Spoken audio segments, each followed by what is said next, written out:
So I had some quick thoughts about what was going on in Russia and Ukraine. So if you look at the headlines, in Ukraine, the Ukrainians are still taking some ground. They're up to 130 plus kilometers, which is square kilometers, which isn't a whole lot, but it's still something. And I think that's being overshadowed by all the funny business going on in Russia.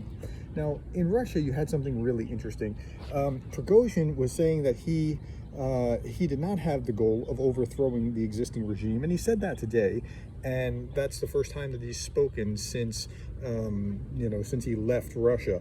And Prigozhin said he is not involved in a coup, and this was just a protest against the Ministry of Defense. It's a demonstration, and he had the support of civilians. Now, that's very different than what Putin said, because Putin was talking about how this was a mutiny or a revolt or a rebellion or treason. And he used much of that language, and he's still requiring the Ministry of Defense to sign these contracts. And so that's really interesting. So we don't know where Prigozhin is, but he came out and made that statement today. Biden said that the U.S. had nothing to do with it, and I don't think that that's incorrect. I think that that's right. Lavrov even confirmed that.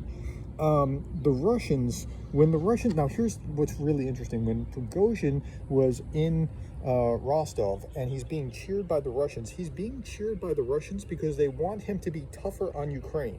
Like, you have to understand, that's part of the dynamic of what's going on. So it's a really interesting puzzle to see how this works. But what I would urge you to do is be very careful with what you're listening to about why things happen and what theories you're subscribing to, and make sure that whatever it is, you're getting it cited and sourced and documented. And it's not just, well, some guy on some channel said. Even me, no, don't just believe me. I'm not just some guy on some channel either, right? So if I say something, make sure it's verified. Scott Ritter came out and he said that it was the CIA that was involved in it, and I believe that was Ritter that was talking about how the CIA was working with Prigozhin or something along those lines. I could have that wrong. It might not have been Ritter, but Ritter says some pretty crazy stuff pretty regularly. McGregor came out and said Ukraine's about to collapse, and of course that's what he said pretty much every week since the war began. So if Ukraine's about to collapse, and Ukraine's about to collapse, and Ukraine's about to collapse, frankly, I'd be embarrassed if I kept saying that every day or like every week since the war began and it hasn't happened yet. So that's where he is.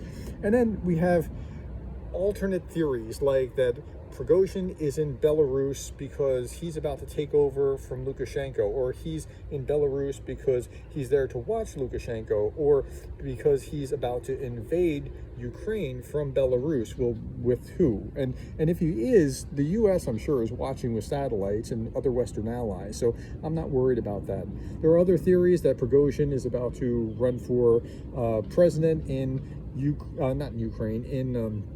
Belarus, or that he's going to run for office in Russia and he's supported by the FSB. Just whatever the theories are, just try to document what they are, or try to get as much clarity as you can from verifiable sources before you believe things. Okay, tomorrow, very important, tomorrow I'm going to put out a video that I shot before Prigozhin retreated. So I didn't have any idea that Prigozhin retreated. Now, I did other videos instead because there were other things that kept getting, becoming more and more important and kept getting in the way.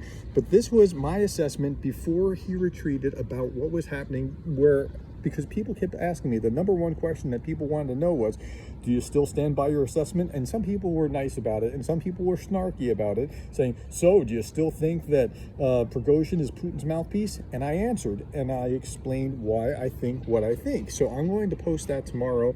But in the meantime, these are my thoughts about what's been happening. There's still progress in Ukraine. It's just overshadowed by the Prigozhin and Putin thing, and it's not gone away, and I still don't see Prigozhin being the kind of person that's going to let it go away. So that's where we are. Thank you for hearing me kind of just give you my thoughts on this, and look for that video tomorrow. Okay, talk to you then. Bye-bye.